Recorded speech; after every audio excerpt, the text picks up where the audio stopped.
ಆಸರೆ ಟಿವಿಯನ್ನು ವೀಕ್ಷಿಸುತ್ತಿರುವ ಪ್ರಿಯ ವೀಕ್ಷಕರೆಲ್ಲರಿಗೂ ಜ್ಞಾನವಂತ ಮಹಿಳೆ ಈ ಕಾರ್ಯಕ್ರಮಕ್ಕೆ ಆತ್ಮೀಯವಾಗಿ ಸ್ವಾಗತಿಸ್ತಾ ಇದ್ದೇನೆ.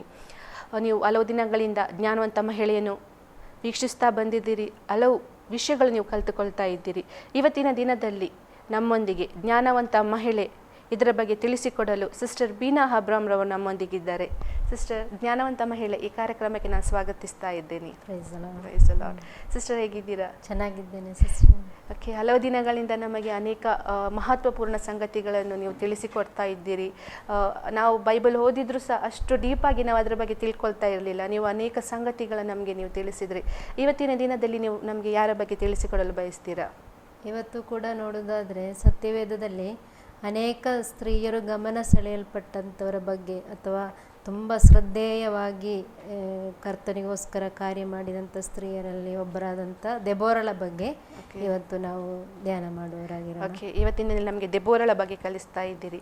ದೆಬೋರಳು ಯಾರು?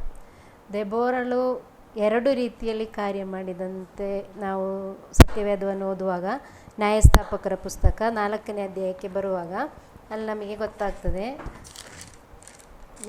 ನ್ಯಾಯಸ್ಥಾಪಕರ ಪುಸ್ತಕ 4ನೇ ಅಧ್ಯಾಯ 4ನೇ ವಾಕ್ಯದಲ್ಲಿ ಈ ರೀತಿಯಲ್ಲಿ ಬರೆಯಲ್ಪಟ್ಟಿದೆ. ಆ ಕಾಲದಲ್ಲಿ ಲೆಪ್ಪಿದೋತನ ಹೆಂಡತಿಯಾದ ದೆಬೋರಳೆಂಬ ಪ್ರವಾದಿನಿಯು ಇಸ್ರಾಯೇಲ್ಯರಲ್ಲಿ ನ್ಯಾಯ ತೀರಿಸುತ್ತಿದ್ದಳು. ಅಂದರೆ ಎರಡು ರೀತಿಯ ಕಾರ್ಯಗಳನ್ನು ಕರ್ತನಿಗೋಸ್ಕರ ಒಂದೇ ಸಮಯದಲ್ಲಿ ಮಾಡಿದಂಥ ಒಬ್ಬ ಧೀರ ವನಿತೆ ಅಂತಲೇ ಹೇಳ್ಬೋದು ದೆಬೋರಳ ಬಗ್ಗೆ. ಅಂದರೆ ಅಲ್ಲಿ ನೋಡ್ತೇವೆ ಪ್ರವಾದಿನಿ, ಎರಡನೇದಾಗಿ ನೋಡ್ತಾ ಇದ್ದೇವೆ ಇಸ್ರಾಯೇಲರಲ್ಲಿ ನ್ಯಾಯ ತೀರಿಸುತ್ತಿದ್ದವಳು. ಒಂದು ನ್ಯಾಯಸ್ಥಾಪಕಿಯಾಗಿ ಅಥವಾ ಒಂದು ಇತರರಿಗೋಸ್ಕರ ಮಾರ್ಗದರ್ಶಕಿಯಾಗಿ ನ್ಯಾಯವನ್ನು ತೀರಿಸಿಕೊಡುವಂಥವಳಾಗಿ. ಈಗಿನ ಕಾಲದಲ್ಲಿ ನೋಡೋದಾದರೆ ಲಾಯರ್ ಅಥವಾ ಜಡ್ಜ್ ಅಂಥ ಒಂದು ಪದವಿಯಲ್ಲಿ ಕೂಡ ಇವಳು ಇದ್ದುಕೊಂಡು ಇಸ್ರಾಯೇಲರನ್ನು ಪರಿಪಾಲಿಸಿದಂಥ ಒಬ್ಬ ಸಹೋದರಿ. ನಾನೊಂದು ಪ್ರಶ್ನೆ ಕೇಳಿಕೆ ಬಯಸ್ತೇನೆ. ಅಂದರೆ ಇಷ್ಟು ವರ್ಷಗಳ ಹಿಂದೆ ಅಂದರೆ ಒಂದು ಸ್ತ್ರೀ ಸಹ ಮುಖ್ಯ ಒಂದು ಸ್ಥಾನ ವಹಿಸಲಿಕ್ಕೆ ಸಾಧ್ಯವಿತ್ತು ಎನ್ನುವುದಕ್ಕೆ ಸಾಕ್ಷಿಯೇ ನಮಗೆ ಸತ್ಯವೇದದಲ್ಲಿ ನೋಡಲಿಕ್ಕೆ ಸಾಧ್ಯವಾಗ್ತದೆ. ಯಾಕಂದರೆ ಆ ಕಾಲದಲ್ಲಿ ಇಸ್ರಾಯೇಲ್ ಜನರು ಪಾಪ ಮಾಡಿ ದೇವರಿಗೆ ವಿರುದ್ಧವಾಗಿ ನಡೆದು ದೇವರು ಹೇಳಿದಂಥ ವಿಗ್ರಹಾರಾಧನೆ ನೀವು ಮಾಡಬಾರದು ಅಂತ ಹೇಳಿದ್ದನ್ನು ಮನಪೂರ್ವಕವಾಗಿ ಅವರು ತಮ್ಮ ಜೀವಿತದಲ್ಲಿ ಅಳವಡಿಸಿಕೊಂಡು ದೇವರಿಂದ ದೂರ ಹೋದಾಗ ದೇವರು ಶತ್ರುಗಳ ಕೈಗೆ ಇಸ್ರಾಯೇಲರನ್ನು ಒಪ್ಪಿಸ್ತಾ ಇದ್ದಾರೆ. ನಾವು ಅದನ್ನೇ ನ್ಯಾಯಸ್ಥಾಪಕರ ಹಿಂದಿನ ಭಾಗಗಳನ್ನು ಓದುವಾಗ ಅಲ್ಲಿ ಮೋಶೆಯ ನಂತರ ಯೆಹೋಶುವನ ನಂತರ ಮತ್ತೆ ಯಾರೋ ಒಂದು ಲೀಡರ್ ಆಗಿ ಅವರಿಗೆ ಇರಲಿಲ್ಲ ಅಂತ ನಮಗೆ ನೋಡಲಿಕ್ಕೆ ಸಾಧ್ಯವಾಗ್ತದೆ. ಇಂಥ ಸಂದರ್ಭದಲ್ಲಿ ದೇವರು ದೆಬೋರಳೆಂಬಂಥ ಈ ಸ್ತ್ರೀಯನ್ನು ಎಬ್ಬಿಸ್ತಾ ಇದ್ದಾರೆ. ಅದಕ್ಕೆ ಇದೊಂದು ಸಾಕ್ಷಿ ನಮಗೆ. ಖಂಡಿತವಾಗ್ಲೂ ಆ ಸಮಯದಲ್ಲಿ ಸಹ ದೇವರು ಸ್ತ್ರೀಯರ ಮುಖಾಂತರ ಒಂದು ಕಾರ್ಯ ಮಾಡ್ತಿದ್ರು ಎಂಬುದಾಗಿ. ಈ ದೆಬೋರಾ ಈ ಹೆಸರಿನ ಅರ್ಥ ಏನು? ದೆಬೋರಾ ಎಂಬಂಥ ಹೆಸರಿನ ಅರ್ಥ ತುಂಬ ಒಂದು ಸ್ವಾರಸ್ಯವಾಗಿರುವಂಥದ್ದು. ಅಂದರೆ ಹನಿಬಿ ಅಂದರೆ ಜೇನುನೊಣ, ಅದರ ಮೀನಿಂಗ್ ಅಂತ ನಾವು ನೋಡ್ತಾ ಇದ್ದೇವೆ. ಅಂದರೆ ನೋಡಿ, ಈ ಜೇನುನೊಣ ಅದ್ರ ಬಗ್ಗೆ ನಾವು ಸ್ವಲ್ಪ ಹೆಸರಿನ ಅರ್ಥದ ಬಗ್ಗೆ ಸ್ವಲ್ಪ ನೋಡುವ. ಜೇನುನೊಣ ಅಂದರೆ ಅದರ ಮುಖ್ಯವಾದ ಕೆಲಸ ಏನು ಅಂದರೆ ಅದು ಹೂವಿನಿಂದ ರಸಗಳನ್ನು ತೆಗೆದುಕೊಂಡು ಬಂದು ಒಂದು ಕಡೆ ಶೇಖರಣೆ ಮಾಡಿ ನಂತರ ಅದರಿಂದ ಜೇನು ಉತ್ಪತ್ತಿ ಮಾಡುವಂಥ ಒಂದು ಪ್ರಧಾನವಾದಂಥ ಒಂದು ಕೆಲಸ ಜೇನುನೊಣದು. ಆಮೇಲೆ ಇನ್ನೊಂದಂದರೆ ಅದನ್ನು ಕೆಣಕ್ಲಿಕ್ಕೆ ಹೋದರೆ ಅದು ಕೆಣಕೋರನ್ನು ಬಿಡುವುದಿಲ್ಲ. ಅಷ್ಟೊಂದು ಸ್ಟ್ರಾಂಗ್ ಆಗಿರುವಂಥ, ಅಂದರೆ ಚಿಕ್ಕದಾದರೂ ಕೂಡ ಅದು ನೋಡಿ ಅದು ಕಚ್ಚಿದರೆ ಎಷ್ಟೊಂದು ನೋವು. ಕೆಲವರೆಲ್ಲ ಕಚ್ಚಿದವರಿಗೆ ಗೊತ್ತುಂಟು ಅದರ ಬಗ್ಗೆ. ನೋಡಿ, ಅಂಥ ಸಂದರ್ಭದಲ್ಲಿ ಅಂಥ ಒಂದು ವಿಚಿತ್ರ ಹೆಸರು ಅಂತಲೂ ಕೂಡ ಹೇಳ್ಬೋದು. ಅಂದರೆ ಕರ್ತನಿಗೋಸ್ಕರ ಇವಳ ಹೆಸರಿನ ಅರ್ಥದಲ್ಲಿ ನಾವು ನೋಡುವುದಾದರೆ ಕರ್ತನಿಗೋಸ್ಕರ ಅವಳು ಇನ್ನೊಬ್ಬರಿಗೆ ಸಿಹಿಯನ್ನು ಕೊಡುವಂಥ ಒಂದು ಕೆಲಸವನ್ನು ಮಾಡಿದಾಳೆ. ಜೇನು ತುಪ್ಪ ಅಥವಾ ಹನಿ ಅಂದರೆ ಎಲ್ಲರಿಗೂ ಖುಷಿ. ಅದು ತುಂಬ ಸ್ವೀಟ್ ಆಗಿರುತ್ತೆ. ಸ್ಪೆಷಲ್ ಆಗಿ ಮಕ್ಕಳಿಗೆಲ್ಲ ತುಂಬ ಇಷ್ಟ ಆಗ್ತದೆ. ನೋಡಿ, ಹೆಲ್ತ್ ಬೆನಿಫಿಟ್ಸ್ ಕೂಡ ತುಂಬ ಉಂಟು.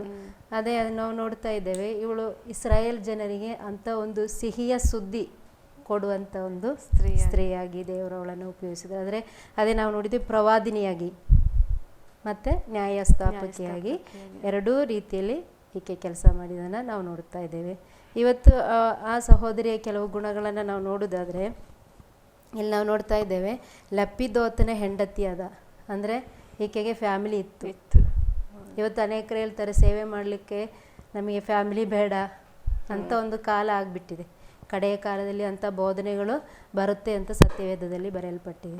ಆದರೆ ಕುಟುಂಬ ಸಮೇತವಾಗಿ ಸೇವೆ ಮಾಡಬೇಕು, ಕುಟುಂಬ ಸಮೇತವಾಗಿ ಕರ್ತನಿಗೋಸ್ಕರ ಕಾರ್ಯ ಮಾಡಬೇಕು ಎನ್ನುವಂಥದ್ದು ದೇವರ ಚಿತ್ತ. ಕುಟುಂಬ ಇಲ್ಲದೆ ಒಬ್ಬೊಬ್ಬರೇ ಮಾಡುವಂಥದ್ದು ತಪ್ಪು.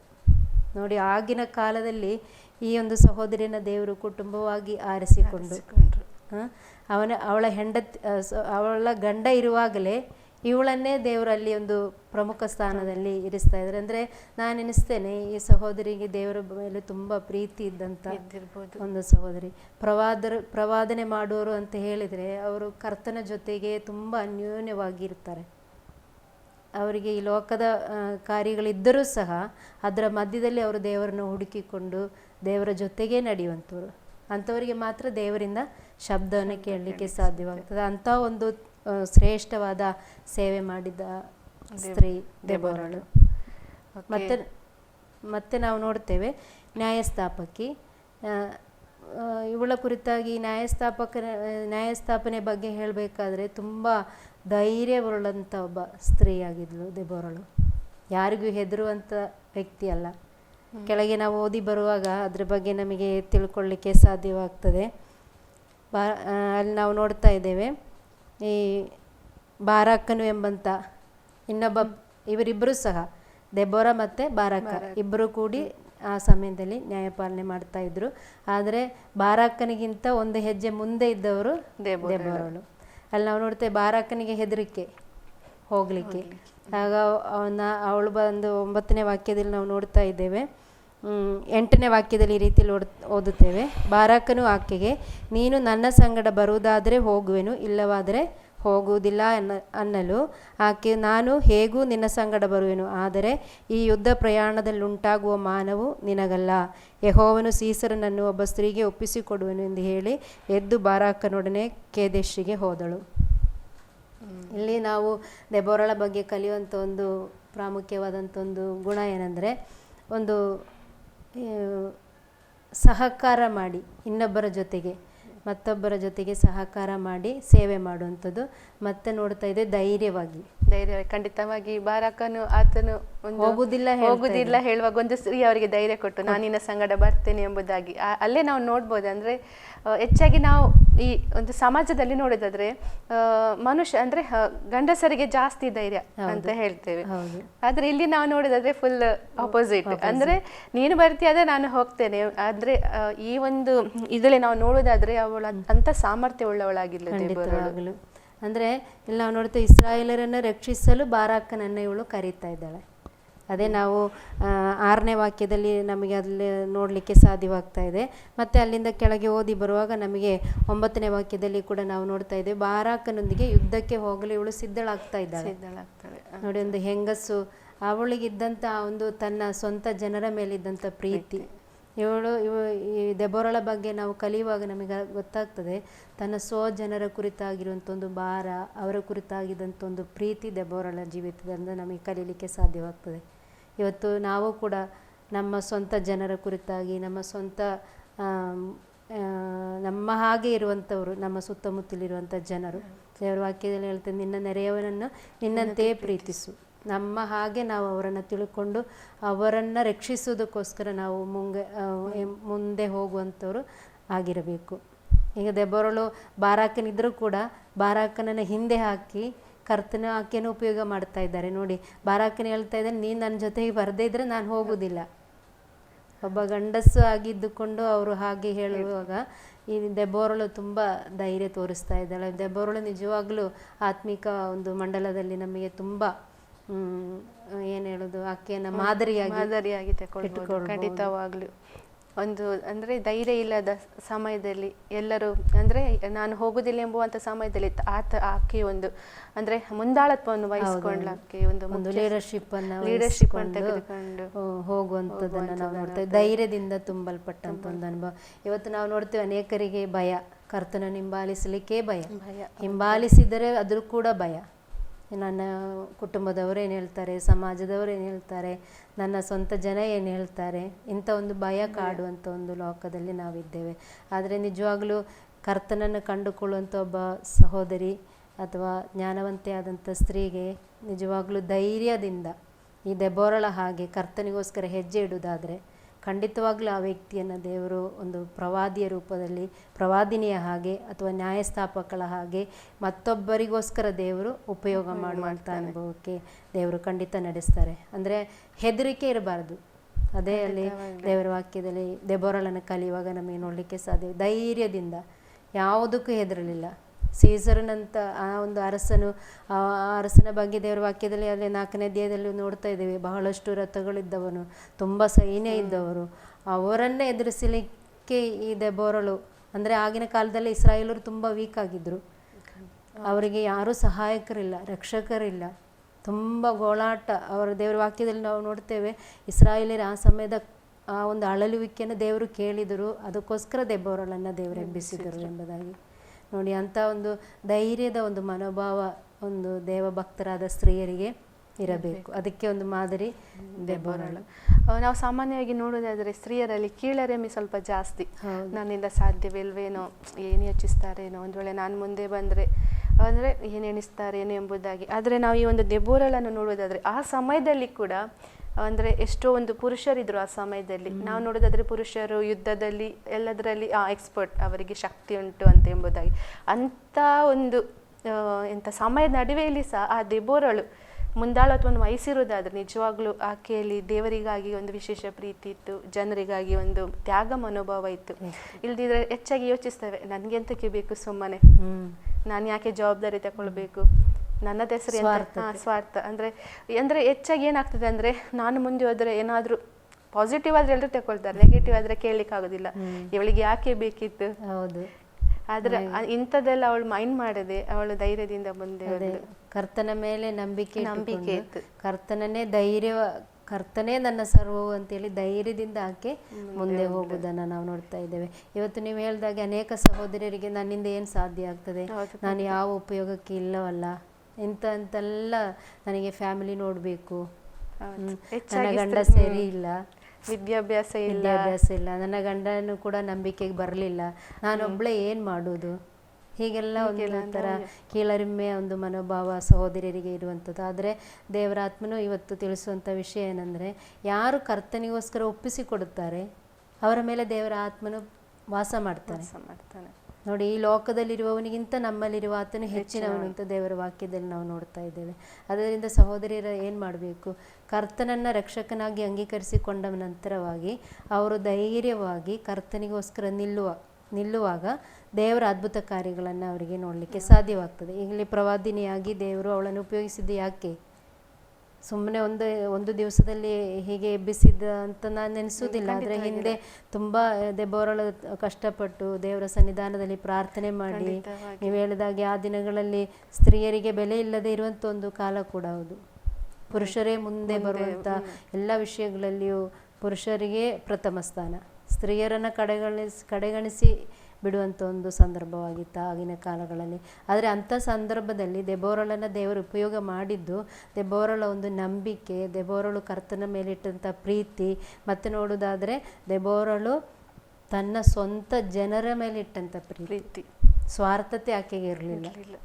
ನನ್ನ ಹಾಗೆ ನನ್ನ ಜನರು ನಾಶವಾಗ್ತಿದ್ದಾರಲ್ಲ, ಅವರನ್ನು ಶತ್ರುವಿನ ಕೈಯಿಂದ ಹೇಗಾದರೂ ಬಿಡಿಸಬೇಕು, ಯಾರೂ ಇಲ್ಲದಿದ್ದರೂ ಪರವಾಗಿಲ್ಲ, ನಾನಿದ್ದೇನೆ ಕರ್ತನೆ, ನಾನಿದ್ದೇನೆ, ನನ್ನನ್ನು ಉಪಯೋಗ ಮಾಡು. ಅದೇ ದೇವರ ವಾಕ್ಯದಲ್ಲಿ ಯೆಶಾಯನಿಗೆ ದೇವರ ಆತ್ಮನಿಗೆ ಕೇಳ್ತಾ ಇದ್ದಾರೆ, ನನಗೋಸ್ಕರ ಯಾರು ಹೋಗುವರು? ಹಾಗೆ ಯೆಶಾಯನ ಹೇಳ್ತಿದ್ದೇನೆ, ನಾನಿದ್ದೇನೆ ಸ್ವಾಮಿ, ನನ್ನನ್ನು ಕಳಿಸು. ಅಂಥ ಒಂದು ಮನೋಭಾವವನ್ನು ದೇವರು ಇವತ್ತು ಸಹೋದರಿಯರಲ್ಲಿ ಹುಡುಕ್ತಾ ಇದ್ದಾರೆ. ಯಾಕಂದರೆ ಇದು ಕಡೆಯ ಕಾಲ ನಾವು ವಾಸ ಮಾಡುವಂಥದ್ದು. ಈ ಒಂದು ಕಡೆಯ ಕಾಲದಲ್ಲಿ ದೇವರ ಸಹೋದರಿಯರನ್ನು ಹೆಚ್ಚೆಚ್ಚಾಗಿ ಉಪಯೋಗ ಮಾಡಲಿಕ್ಕೆ ಬಯಸ್ತಾ ಇದ್ದಾರೆ. ಸಹೋದರಿಯರ ಮೂಲಕ ಅದ್ಭುತಗಳನ್ನು ಮಾಡಲಿಕ್ಕೆ ದೇವರು ಸಿದ್ಧರಾಗಿದ್ದಾರೆ. ಸಹೋದರಿಯರು ಒಪ್ಪಿಸಿಕೊಡಬೇಕು. ದೆಬೋರಳ ಹಾಗೆ ಕರ್ತನಿಗೋಸ್ಕರ ವೈರಾಗ್ಯವಾಗಿ ಎದ್ದು, ಧೈರ್ಯವಾಗಿ ಎದ್ದು ಕರ್ತನಿಗೋಸ್ಕರ ಯುದ್ಧ ಮಾಡುವಂಥವರಾಗಿರಬೇಕು. ನಾವು ನೋಡ್ತೇವೆ, ಆತ್ಮೀಕ ಒಂದು ಯುದ್ಧದಲ್ಲಿ ನಾವಿದ್ದೇವೆ. ಆತ್ಮೀಕ ಜೀವಿತದಲ್ಲಿ ನಮಗೆ ಪ್ರತಿ ದಿವಸ ಆತ್ಮೀಕ ಯುದ್ಧ ಉಂಟು. ಸೈತಾನನೊಂದಿಗೆ ನಾವು ಹೋರಾಡುವವರಾಗಿದ್ದೇವೆ. ಆ ಒಂದು ಹೋರಾಟಕ್ಕೆ ನಮಗೆ ಧೈರ್ಯ ಇಲ್ಲದಿದ್ದರೆ ನಾವು ಸೋತು ಹೋಗ್ತೇವೆ. ಹೋಗ್ತೇವೆ. ದೆಬೋರಳಿಗೆ ಧೈರ್ಯ ಇದ್ದಿದ್ದರಿಂದಲೇ ಆಕೆ ಮುಂದೆ ಹೋಗಿ ಬಾರಾಕನನ್ನು ಕೂಡ ಕರ್ಕೊಂಡು ಹೋಗ್ತಾ ಇದ್ದಾಳೆ. ನೀನು ಬರದೇ ಇದ್ರೆ ನಾನು ಹೋಗುವುದಿಲ್ಲ ಎಂಬುದಾಗಿ ಬಾರಾಕನಿಗೆ ಹಿಂಜರಿದಾಗ ಈಕೆ ಹೇಳ್ತಾ ಇದ್ದಾಳೆ, ಹಾಗಾದರೆ ಒಂದು ವಿಷಯ, ಆ ಶತ್ರು ಸೈನ್ಯವನ್ನು ನಾನು ಗೆದ್ದರೆ, ಅಲ್ಲಿ 9ನೇ ವಾಕ್ಯದಲ್ಲಿ ಈ ರೀತಿಯಲ್ಲಿ ಹೇಳ್ತಾ ಇದ್ದಾರೆ, ಯೆಹೋವನು ಸೀಸರನನ್ನು ಒಬ್ಬ ಸ್ತ್ರೀಗೆ ಒಪ್ಪಿಸಿಕೊಡುವನು ಎಂದು ಹೇಳಿ ಎದ್ದು ಬಾರಾಕನೊಡನೆ ಕೇದೇಶಿಗೆ ಹೋದಳು. ನೋಡಿ, ಪುರುಷನಿಂದ ಅಲ್ಲ ಇವತ್ತು ಜಯ ಬರುವಂಥದ್ದು, ಯಾಕಂದರೆ ನೀನು ಹಿಂಜರಿದಿ ನೋಡು. ಇವತ್ತು ಸೀಸರನಿಗೆ ಸೀಸರನ ಆ ಒಂದು ಸೈನ್ಯವನ್ನು ನಮ್ಮ ಕೈಯಲ್ಲಿ ದೇವರು ಒಪ್ಪಿಸ್ತಾರೆ. ಈ ಜಯ ಹೇಗೆ ಬರುತ್ತೆ? ಒಬ್ಬ ಸಹೋದರಿಯಿಂದ, ಒಬ್ಬ ಸ್ತ್ರೀಯಿಂದ ಬರುತ್ತೆ ಅನ್ನೋದನ್ನು ನೀವು ಮರಿಬಾರದು ಅಂತ ಅಲ್ಲಿ ಹೇಳಿಕೊಂಡು ಆಕೆ ಹೊರಟು ಹೋಗ್ತಾ ಇದ್ದಾಳೆ. ಧೈರ್ಯ, ಇದರ ಹಿಂದೆ ನಾವು ನೋಡ್ತೇವೆ ತುಂಬ ಧೈರ್ಯ ಹೊಂದಿಕೊಂಡಂಥ ಸ್ತ್ರೀಯಾಗಿದೆ. ಕರ್ತನಿಗೋಸ್ಕರ ಏನೇ ಕಷ್ಟ ಬರಲಿ. ನೋಡಿ, ಅಲ್ಲಿ ಯುದ್ಧಕ್ಕೆ ಹೋಗ್ತಾ ಇದ್ದಾರೆ. ಹೋಗುವಾಗ ಅವರು ತಿರುಗಿ ಬರ್ತಾರಂತ ಯಾವ ಗ್ಯಾರಂಟಿ ಇಲ್ಲ. ಯುದ್ಧದ ಹೆಚ್ಚು ಕಡಿಮೆ ಆದರೆ ಶತ್ರು ಸೈನ್ಯದವರು ಬಲ ಹೊಂದಿದರೆ ಇವರ ಜೀವ ಹೋಗ್ತದೆ. ಖಂಡಿತವಾಗಲು. ಅಂಥ ಒಂದು ಸಮಯದಲ್ಲಿ ಆಕೆ ಕುಟುಂಬದ ಬಗ್ಗೆ ಚಿಂತೆ ಮಾಡ್ತಾ ಇಲ್ಲ. ಅಯ್ಯೋ, ನಾನು ಹೋದರೆ ನನ್ನ ಕುಟುಂಬ ಹೇಗೆ, ನನ್ನ ಮಕ್ಕಳು ಹೇಗಿರ್ತಾರೆ, ಗಂಡ ಹೆಂಡತಿ ಅಂದಮೇಲೆ ಮಕ್ಕಳಿದ್ದೇ ಇರುತ್ತಲ್ಲ ಅವರಿಗೆ. ಮಕ್ಕಳ ಬಗ್ಗೆ ಚಿಂತಿಸಲಿಲ್ಲ. ನಾನು ಕರ್ತನಿಗೋಸ್ಕರ ಹೊರಡುತ್ತೇನೆ, ಕರ್ತನ ಖಂಡಿತ ಜಯ ಕೊಡ್ತಾರೆ. ಹೌದು, ಆ ನಂಬಿಕೆ ಅವಳಲ್ಲಿತ್ತು. ಅದಕ್ಕೋಸ್ಕರ ಆಕೆ ಹೊರಟು ಹೋಗಿದ್ದನ್ನು ನಾವು ನೋಡ್ತಾ ಇದ್ದೇವೆ. ಮತ್ತೆ ನಾವು ನೋಡ್ತೇವೆ 14ನೇ ವಾಕ್ಯದಲ್ಲಿ ಆಕೆ ಇನ್ನೊಂದು ಗುಣ ಏನೆಂದರೆ, ಬಾರಾಕನಿಗೆ ಆಕೆ ಒಂದು ಹುರಿದುಂಬಿಸುವಂಥ ಒಂದು ಸ್ವಭಾವ. ಸೋತು ಹೋದಂಥ ಬಾರಾಕನನ್ನು ಆಕೆ ಕರ್ತನಿಗೋಸ್ಕರ ನೀನು ಪ್ರಕಾಶಗೊಳ್ಳು ಅಂತೇಳಿ ಆಕೆ ಅವನನ್ನು ಪ್ರಚೋದನೆ ಮಾಡಿ ಒಂದು ಉತ್ತೇಜನಗೊಳಿಸಿ ಅವನನ್ನು ಮುಂದೆ ತರ್ತಾ ಇದ್ದಾಳೆ. 14ನೇ ವಾಕ್ಯ ಓದಿ ಸಿಸ್ಟರ್, ಅಲ್ಲಿ ಗೊತ್ತಾಗ್ತದೆ. ಆಗ ದೆಬೋರಳು ಬಾರಾಕನಿಗೆ, ಏಳು, ಯೆಹೋವನು ಸೀಸೆರನನ್ನು ನಿನ್ನ ಕೈಗೆ ಒಪ್ಪಿಸುವ ದಿನವೂ ಇದೆ, ನಿಶ್ಚಯವಾಗಿ ಆತನು ತಾನೇ ನಿನ್ನ ಮುಂದಾಗಿ ಯುದ್ಧಕ್ಕೆ ಹೊರಡುವನು ಅನ್ನಲು ಬಾರಾಕನು ಬೇಗನೆ 10,000 ಜನರ ಸಹಿತವಾಗಿ ತಾಬೋರ್ ಬೆಟ್ಟದಿಂದಿಳಿದನು. ನೋಡಿ, ಇಲ್ಲಿ ನಾವು ನೋಡ್ತಾ ಇದ್ದೇವೆ, ಏಳು, ಯೆಹೋವನು ಸೀಸೆರನನ್ನು ನಿನ್ನ ಕೈಗೆ ಒಪ್ಪಿಸುವ ದಿನವೂ ಇದೆ, ನಿಶ್ಚಯವಾಗಿ ಆತನು ತಾನೇ ನಿನ್ನ ಮುಂದಾಗಿ ಯುದ್ಧಕ್ಕೆ ಹೊರಡುವನು ಅನ್ನಲು ಬಾರಾಕನು ಬೇಗನೆ 10,000 ಜನ ಸಹಿತವಾಗಿ ತಾಬೋರ್ ಬೆಟ್ಟದಿಂದ ಇಳಿದನು. ಯುದ್ಧಕ್ಕೆ ಹೊರಟರು, ಬೆಟ್ಟ ಹತ್ತಿದ್ದಾರೆ, ದೆಬೋರಳು ಕೂಡ ಹತ್ತಿದ್ದಾಳೆ. ಆದರೆ ಯುದ್ಧಕ್ಕೆ ಹೋಗುವಾಗ ಬಾರಾಕನನ್ನು ಅವಳು ಉತ್ಸಾಹಪಡಿಸ್ತಾ ಇದ್ದಾಳೆ, ಹುರಿದುಂಬಿಸ್ತಾ ಇದ್ದಾಳೆ. ನೀನು ಹೋಗು, ಯೆಹೋವನು ನಿನಗೆ ಖಂಡಿತ ಜಯ ಕೊಡುತ್ತಾನೆ. ಖಂಡಿತವಾಗ್ಲಿ. ಈ ಒಂದು ಓದುವಂಥ ಸಮಯದಲ್ಲಿ ನಾವು ತಿಳಿದ ಆಕೆ ಪ್ರವಾದಿನಿ ಆಗಿದ್ಲು. ಅವಳಿಗೆ ತಿಳಿದಿತ್ತು ದೇವರು ಜಯ ಕೊಡ್ತಾರೆ ಎಂಬುದಾಗಿ. ಮುಂದಾಗಿ ಅವರಿಗೆ ಒಂದು ಪ್ರವಾದನೆ ಹೇಳಿದ್ರು, ನೀವು ಹೋಗು ಯುದ್ಧಕ್ಕೆ, ದೇವರು ಜಯವನ್ನು ಕೊಡ್ತಾನೆ ಎಂಬುದಾಗಿ. ದೇವರು ಮಾತಾಡಿದ್ದನ್ನ ಅವಳು ನಂಬಿದ್ದಾಳೆ. ಅದನ್ನ ಮತ್ತೊಬ್ಬರಿಗೆ ಕೊಟ್ಟು ಅವರನ್ನು ಕೂಡ ಪ್ರೋತ್ಸಾಹ ಮಾಡ್ತಾ ಇದ್ದಾಳೆ. ಸೋತು ಹೋಗಿದ್ದ ಬಾರಾಕ, ನೋಡು ನಾನು ಹೋಗುದಿಲ್ಲ ನೀನು ಬರದೇ ಇದ್ರೆ ಅಂತ ಹೇಳಿದಂಥ ಆ ವ್ಯಕ್ತಿಯನ್ನ ಧೈರ್ಯಗೊಳಿಸಿ ಆಕೆ ಮುಂದೆ ಯುದ್ಧಕ್ಕೆ ಕಳುಹಿಸ್ತಾ ಇದ್ದಾಳೆ. ಜ್ಞಾನವಂತರಾದಂಥ ಸ್ತ್ರೀಯರ ಜೀವಿತದಲ್ಲಿ ಮುಖ್ಯವಾಗಿ ನಾವು ಕೂಡ ಮತ್ತೊಬ್ಬರನ್ನು ನಮಗೆ ಕೊಟ್ಟದ್ರಲ್ಲಿ ನಾವು ತೃಪ್ತರಾಗಿರುವುದಲ್ಲ, ಮತ್ತೊಬ್ಬರಿಗೆ ಕೂಡ ಅದು ಕೊಟ್ಟು ಪ್ರೋತ್ಸಾಹ ಪಡಿಸುವವರಾಗಿರಬೇಕು. ನೋಡಿ, ಆ 5 ರೊಟ್ಟಿ 2 ಮೀನು ಕೊಟ್ಟಂಥ ಆ ಬಾಲಕನ ಅದೊಂದು ದೊಡ್ಡ ವಿಷಯ. ಆದರೆ ಅದನ್ನು ನೋಡೋದಾದರೆ ಆ ಬಾಲಕನಿಗೆ ಆ ಮಗುವಿನ ತಾಯಿ ಕೊಟ್ಟು ಕಳಿಸಿದ್ದು. ಸಾಧಾರಣ ಚಿಕ್ಕ ಮಕ್ಕಳಿಗೆ ಸ್ವಾರ್ಥತೆ ಇದ್ದೇ ಇರುತ್ತೆ, ಹೆಚ್ಚೆ ಅಲ್ಲ. ಅವರು ಇದೆಲ್ಲ ಮನೇಲಿ ಇರುವಂಥದ್ದೆಲ್ಲ ನನ್ನದೇ ಅಂತ ಹೇಳಿಕೊಳ್ಳುವಂಥವ್ರ ಮಕ್ಕಳು. ಆದರೆ ಆ ಹುಡುಗನಲ್ಲಿ ನೋಡಿ ಎಷ್ಟೊಂದು ಒಂದು ಒಳ್ಳೆ ಸ್ವಭಾವ. ಅವನಿಗೆ ಸ್ವಾರ್ಥತೆನೇ ಅವನು ಬಯಸಲಿಲ್ಲ. ನನಗಿರುವಂಥದ್ದನ್ನು ನಾನು ಯೇಸು ಸ್ವಾಮಿಗೆ ಕೊಡ್ತೇನೆ. ಆ ಚಿಕ್ಕ ಹುಡುಗನಿಗೆ ಸಣ್ಣ ಪ್ರಾಯದಲ್ಲಿ ತಾಯಿ ಕಲಿಸಿದ್ದು. ಹೌದು, ಖಂಡಿತ. ತಾಯಂದ್ರು ಕಲಿಸದೆ ಅವರಿಗೆ ಬರೋದಿಲ್ಲ. ತಂದೆ ತಾಯಿಗಳು ಕಲಿಸುವಂಥದ್ದು, ತಂದೆ ತಾಯಿಗಳು ಮನೆಯಲ್ಲಿ ಮಾಡುವಂಥದ್ದೇ ಮಕ್ಕಳು ನೋಡಿ ಕಲಿಯುವಂಥದ್ದು. ಅವರಿಗೆ ಮತ್ತೆ ಬೇರೆ ಯಾರು ಟೀಚಿಂಗ್ ಕೊಡೋದೇ ಬೇಡ. ನೋಡಿ, ಅಂಥ ಒಂದು ಸ್ವಾರ್ಥತೆ ಇಲ್ಲದೆ ಇರುವಂಥ ಒಂದು ಮನೋಭಾವ. ನನಗಿರುವಂಥದ್ದನ್ನು ನಾನು ಯೇಸು ಸ್ವಾಮಿಗೆ ಕೊಡುವುದು, ನನಗಿರುವಂಥದ್ದನ್ನು ಇನ್ನೊಬ್ಬರಿಗೆ ಶೇರ್ ಮಾಡೋದು. ಈಗ ನೋಡಿ, ಇವಳಿಗೆ ಬೇಕಾದರೆ ದೆಬೋರಳಿಗೆ ತಿಳ್ಕೊಳ್ಬಹುದಾಗಿತ್ತು, ಹೇಗೆ ನನ್ನನ್ನೇ ದೇವರು ಆರಿಸ್ಕೊಂಡಿದ್ದಾರೆ, ಬಾರಾಕ ಸೋತು ಹೋಗಿದ್ದಾನೆ. ಹಾಗೆ ಅವಳು ಸ್ವಾರ್ಥವಾಗಿ ಚಿಂತಿಸಲಿಲ್ಲ. ಬಾರಾಕನನ್ನು ಕೂಡ ಎಬ್ಬಿಸಿ ಖಂಡಿತವಾಗ್ಲಿ ತನ್ನೊಟ್ಟಿಗೆ ಇತರನ್ನು ಸಹ ಅಂದರೆ ತಾನೊಬ್ಬಳೇ ಒಂದು ಶೈನ್ ಆಗಬೇಕು ಎಂಬುದಕ್ಕೆ ಖಂಡಿತ ಆಕೆ ಯೋಚಿಸಲಿಲ್ಲ. ಅದೇ ನಾವು ನೋಡಿದ್ದೇವೆ, ಅವಳಿಗೆ ಸ್ವಜನರ ಮೇಲಿದ್ದಂಥ ಪ್ರೀತಿ, ದೇವರ ಮೇಲಿದ್ದಂಥ ಪ್ರೀತಿ, ಇದೆರಡು ಬಹಳ ಪ್ರಾಮುಖ್ಯವಾಗಿದೆ. ದೇವರನ್ನೇ ನಾವು ಹೇಗೆ ಪ್ರೀತಿಸುತ್ತೇವೆ ಹಾಗೆ ನಾವು ಇತರರನ್ನು ಕೂಡ ಪ್ರೀತಿಸಲಿಕ್ಕೆ ಸಾಧ್ಯ. ದೇವರನ್ನು ಪ್ರೀತಿಸದೇ ಇದ್ದರೆ ನಮಗೆ ನಮ್ಮ ಸಹೋದರರನ್ನು ಪ್ರೀತಿಸಲಿಕ್ಕೆ ಸಾಧ್ಯವಾಗುವುದಿಲ್ಲ. ಅದೇ ಇಲ್ಲಿ ನಾವು ನೋಡಿದ್ದೇವೆ ವಾಕ್ಯ, ಅವಳನ್ನು ಬಾರಾಕನನ್ನು ಹುರಿದುಂಬಿಸ್ತಾ ಇದ್ದಾಳೆ, ನೀನು ಬೇಗ ಹೊರಟು ಹೋಗು, ಧೈರ್ಯಪಡಿಸ್ತಾ ಇದ್ದಾಳೆ. ಖಂಡಿತ ದೇವರು ನಮಗೆ ಇವತ್ತು ಯುದ್ಧದಲ್ಲಿ ಜಯ ಕೊಡುತ್ತಾರೆ, ನೀನು ಹೋಗು. ಆ ಮಾತು ಕೇಳಿದ ಕೂಡಲೇ ಬಾರಾಕನ ಎದ್ದನು ಅಂತ ದೇವರ ವಾಕ್ಯದಲ್ಲಿ ನೋಡ್ತಾ ಇದ್ದೇವೆ. ನಾವು ಕೂಡ ಅನೇಕರನ್ನು ಪ್ರೋತ್ಸಾಹ ಪಡಿಸೋರಾಗಿರಬೇಕು ದೇವರ ರಾಜ್ಯಕ್ಕೋಸ್ಕರ. ಸೋತು ಹೋದವರಿಗೆ ಹೇಳಬೇಕು, ನಿನ್ನಿಂದ ಆಗ್ತದೆ, ಖಂಡಿತವಾಗಲೂ ದೇವರು ನಿನ್ನನ್ನು ಉಪಯೋಗ ಮಾಡ್ತಾರೆ. ನಾವು ಇಲ್ಲ ಅವರ ಬಳಿಗೆ ಹೋಗಿ ನೀನು ಮಾಡಿದ ತಪ್ಪಿಗೆ ನಿನಗಿಂತ ಶಿಕ್ಷೆ ಬಂದಿದ್ದು. ಹೌದು, ಹಲವು ಸಲ ಈ ತರ ಹೇಳ್ತಾರಲ್ಲ, ಮತ್ತೊಬ್ಬರ ಮನಸ್ಸನ್ನು ನೋಯಿಸುವಂಥದ್ದು. ಕೆಲವು ಹೀಗೆ ಮಾಡಿದ್ರು, ಅದಕ್ಕೆ ನೀನೀಗ ಅದನ್ನು ಅನುಭವಿಸ್ತಾ ಇದ್ದೀಯಾ ಎಂಬುದಾಗಿ. ಮಾಡದೇ ಇರೋ ತಪ್ಪಿಗೋಸ್ಕರ ಹಾಗೆಲ್ಲ ಹೇಳುವಂಥವ್ರು ಇದ್ದಾರೆ. ಹಾಗೆ ಅವತ್ತು ಹೇಳಬಾರ್ದು. ದೆಬೋರಳು ನಮಗೊಂದು ಒಳ್ಳೆ ಮಾದರಿ. ಮತ್ತೊಬ್ಬರನ್ನು ನಾವು ಕರ್ತನ ರಾಜ್ಯಕ್ಕೋಸ್ಕರ ಅವರನ್ನು ಗೆಲ್ಲಲಿಕ್ಕೆ ನಾವು ಸೋತು ಹೋದವರ ಬಳಿಯಲ್ಲಿ ಹೋಗಿ, ಮನನೊಂದವರ ಬಳಿಯಲ್ಲಿ ಹೋಗಿ ಅವರನ್ನು ದೇವರ ರಾಜ್ಯಕ್ಕೋಸ್ಕರ ಪ್ರೋತ್ಸಾಹಪಡಿಸಿ ಅವರೊಳಗೆ ಧೈರ್ಯ ತುಂಬಿಸುವಂಥ ಒಂದು ನಿಜವಾದ ಗುಣ ಜ್ಞಾನವಂತ ಮಹಿಳೆಯಲ್ಲಿ ಇರಬೇಕಾಗುವಂಥದ್ದು. ಖಂಡಿತವಾಗ್ಲೂ. ಆಮೇಲೆ ನಾವು ನೋಡ್ತಾ ಇದ್ದೇವೆ 5ನೇ ಅಧ್ಯಾಯಕ್ಕೆ ಬರುವಾಗ ಅಲ್ಲಿ ಬಹಳ ಶ್ರೇಷ್ಠವಾದಂಥ ಒಂದು ಜಯಗೀತವನ್ನು ದೆಬೋರಳು ಹಾಡ್ತಾ ಇದ್ದಾಳೆ. ದೆಬೋರಳ ಜೀವಿತದಲ್ಲಿ ನಾವು ನೋಡ್ತಾ ಇದ್ದೇವೆ, ಇಸ್ರಾಯೇಲರಿಗೆ ಆ ಯುದ್ಧದಲ್ಲಿ ಜಯ ಸಿಕ್ಕಿತ್ತು. ಸೀಸರನನ್ನು ಮತ್ತು ಅವನ ಸೈನ್ಯವನ್ನು ದೇವರು ಇವರಿಗೆ ಒಪ್ಪಿಸಿದರು, ಇವರಿಗೆ ಜಯ ಸಿಕ್ಕಿತ್ತು. ಆ ಸಂದರ್ಭದಲ್ಲಿ ಇವಳು ದೇವರನ್ನು ಕೊಂಡಾಡ್ತಾ ಇದ್ದಾಳೆ, ಜಯಗೀತ ಕರ್ತನಿಗೋಸ್ಕರ ಹಾಡ್ತಾ ಇದ್ದಾಳೆ. ಯಾಕಂದರೆ ಪ್ರವಾದಿನಿಯಾಗಿದ್ದಳು, ಕರ್ತನೊಂದಿಗೆ ಮಾತನಾಡುವಂಥ ಒಬ್ಬ ಸಹೋದರಿಯಾಗಿದ್ದಳು. ಅವಳು ದೇವರಿಂದ ಹೊಂದಿಕೊಂಡು ಅದನ್ನು ಹಾಡಿನ ರೂಪದಲ್ಲಿ ಹಾಡಿ ನೋಡಿ, ಜಯ ಸಿಕ್ಕಿದಾಗ ಇವತ್ತು ಅನೇಕರು ನಮಗೇನಾದರೂ ಅನುಕೂಲ, ನಾವು ಕಷ್ಟದಲ್ಲಿರುವಾಗ ಅಥವಾ ಸೋತು ಹೋದಂಥ ಸಂದರ್ಭದಲ್ಲಿ ತುಂಬ ಬಳಲಿ ಸೋತು ಹೋಗಿ ಹೇಗಾದರೂ ಪ್ರಾರ್ಥನೆಗೆ ಮನಸ್ಸಿಲ್ಲದಿದ್ದರೂ ಕೂಡ ಬರ್ತೇವೆ. ಮನಸ್ಸಿಲ್ಲದಿದ್ದರೂ ಕೂಡ ಹೇಗಾದರೂ ಒಂದು ಆದರೆ ಆಗಲಿ. ಇವತ್ತು ಅನೇಕರು ಹೆಚ್ಚು ಕಡಿಮೆ ಹಾಗೆ ಸಮಸ್ಯೆಗಳು ಬರುವಾಗ ಮಾತ್ರ ಕರ್ತನೆ ಬಳಿಗೆ ಬರ್ತಾರೆ. ನಂತರ ಅದು ಆದ ಕೂಡಲೇ ಅವರು ದೇವರನ್ನು ಮರೆತು ಹಿಂದೆ ಹೋಗುವಂಥವರಾಗಿರ್ತಾರೆ. ಆದರೆ ಇಲ್ಲಿ ದೆಬೋರಳು ನೋಡ್ತಾ ಇದ್ದೇವೆ, ಅವಳು ಜಯಗೀತವನ್ನು ಕರ್ತನಿಗೋಸ್ಕರ, ಜಯ ಕೊಟ್ಟ ದೇವರನ್ನು ಅವಳು ಮರೆಯಲಿಲ್ಲ, ಜಯವನ್ನು ಆಕೆ ಅದನ್ನು ಮರೆಯಲಿಲ್ಲ. ಕರ್ತನು ನನಗೋಸ್ಕರ ಅದ್ಭುತ ಮಾಡಿದರು, ನನ್ನ ಜನರಿಗೋಸ್ಕರ ದೇವರು ಅದ್ಭುತ ಮಾಡಿದ್ದಾರೆ, ನಾನೆಂದಿಗೂ ಅದನ್ನು ಮರೆಯುವುದಿಲ್ಲ. ಅವಳು ಎಷ್ಟು ಚೆನ್ನಾಗಿ ಅಲ್ಲಿ 5ನೇ ಅಧ್ಯಾಯ ಪೂರ್ತಿಯಾಗಿ ಓದುವಾಗ ದೇವರು ಕೊಟ್ಟಂಥ ಜಯದ ಬಗ್ಗೆ ವಿವರಣೆ ಮಾಡ್ತಾ ಇದ್ದಾಳೆ. ಹೌದು, ಮುಂದೆ ನಾವು ಓದೋದಾದ್ರೆ 7ನೇ ಅದರಲ್ಲಿ ದೇಬೋರಳಾದ ನಾನು ಇಸ್ರಾಯೇಲರಲ್ಲಿ ತಾಯಿ ಅಂತ ಎದ್ದು ಬರುವ ತನಕ ಇಸ್ರಾಯೇಲ್ ಗ್ರಾಮಗಳು ಆಳು ಬಿದ್ದಿದ್ದವು ಎಂಬುದಾಗಿ. ಹೌದೌದು, ಅದೇ ದೆಬೋರಳಾದ ನಾನು ಇಸ್ರಾಯೇಲರಲ್ಲಿ ತಾಯಿಯಂತೆ ಎದ್ದು ಬರುವವರೆಗೆ ಇಸ್ರಾಯೇಲ್ ಗ್ರಾಮಗಳು ಹಾಳು ಬಿದ್ದವು. ಹಿಂದಿನ ಕಾರ್ಯಗಳನ್ನು ಕೂಡ ಆಕೆ ನೆನೆಸ್ತಾ ಇದ್ದಾಳೆ. ನನ್ನನ್ನು ದೇವರೊಂದು ತಾಯಿಯ ಹಾಗೆ ಎಬ್ಬಿಸೋ ತನಕ ಇಸ್ರಾಯೇಲ್ ರಾಜ್ಯ ಅದು ಹಾಳಾಗಿ ಹೋಗಿತ್ತು. ಅದು ಯಾವ ಗಣನೆಗೂ ಬರದೆ, ಯಾವ ಒಂದು ಕೆಲಸಕ್ಕೂ ಬರದ ಹಾಗೆ ಹಾಳಾಗಿತ್ತು. ಆದರೆ ದೇವರು ನನ್ನನ್ನು ಒಬ್ಬ ತಾಯಿಯಾಗಿ ಎಬ್ಬಿಸಿದರು ಎಂಬುದಾಗಿ ಅವಳು ಆಡ್ತಾ ಇದ್ದಾಳೆ. ನಿಜವಾಗಲೂ ಸ್ವಂತ ಜನರ ಹಾಳು ಬಿದ್ದಂಥ ಅನುಭವವನ್ನು ನಾವು ನಮ್ಮ ಮೂಲಕವಾಗಿ ದೇವರು ಎಬ್ಬಿಸಲಿಕ್ಕೆ ಆತನು ಶಕ್ತನು. ಹಾಳು ಬಿದ್ದಂಥ ಪರಿಸ್ಥಿತಿಯನ್ನು ನಮ್ಮ ಮೂಲಕವಾಗಿ ದೇವರು ಹೋಗಲಾಡಿಸಲಿಕ್ಕೆ ಶಕ್ತನಾಗಿದ್ದಾನೆ. ಅದೇ ತಾಯಿಯಾಗಿ ಎದ್ದೇಳುವ ತನಕ ಅಂತ. ಖಂಡಿತವಾಗ್ಲು. ಅಂದ್ರೆ ಒಂದು ಸ್ತ್ರೀಯಾಗಿ ಯಾಕೆ ಹಲವು ಜವಾಬ್ದಾರಿಗಳು, ಒಂದು ನಾಯಕಿಯಾಗಿ, ಒಂದು ಪ್ರವಾದಿನಿಯಾಗಿ, ಒಂದು ತಾಯಿಯಾಗಿ ಎಷ್ಟೋ ಒಂದು ಜನರಿಗೆ ಆಕೆಯಿಂದ ಒಂದು ಇನ್ಸ್ಪಿರೇಷನ್ ನಾವು ಅದನ್ನು ತಗೊಳ್ಳೋದಾದ್ರೆ, ಅಷ್ಟು ವರ್ಷಗಳ ಹಿಂದಿನ, ಅಂದ್ರೆ ಈಗ ತುಂಬಾ ಚೇಂಜ್ ಆಗಿದೆ ಸಮಾಜದಲ್ಲಿ.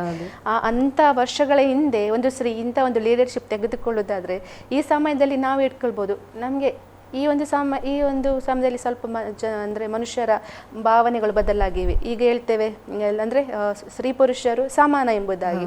ಖಂಡಿತವಾಗಿ ಸ್ತ್ರೀ ಇಂಥ ಒಂದು ಗುಣಗಳನ್ನು ಅಳವಡಿಸಿಕೊಳ್ಳೋದಾದರೆ ಎಷ್ಟೋ ಒಂದು ಸ್ತ್ರೀಯರ ಲೈಫ್ ಚೇಂಜ್ ಆಗ್ಬೋದು. ಖಂಡಿತವಾಗ್ಲೂ ಸಿಸ್ಟರ್. ಅಂದರೆ ಅದೇ ದೇವರಿಗೋಸ್ಕರ ಪ್ರತಿಯೊಬ್ಬ ಸ್ತ್ರೀಯರು ಒಪ್ಪಿಸಿಕೊಡುವಾಗ ಅದು ಮತ್ತೆ ನಾವು ಸ್ವಾರ್ಥತೆ ಇಲ್ಲದೆ ಅದನ್ನೇ ನಾವು ಕಲ್ತಿದ್ದೆವು.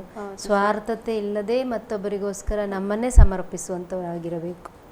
ಖಂಡಿತವಾಗಲೂ ಅಂತ ಒಂದು ಸಮರ್ಪಣಾ ಮನೋಭಾವ ನಮ್ಮಲ್ಲಿ ಇರುವಾಗ ದೆಬೋರಳ ಹಾಗೆ ತಾಯಿಯಾಗಿ ದೇವರು ನಮ್ಮನ್ನು ಎಬ್ಬಿಸ್ತಾರೆ.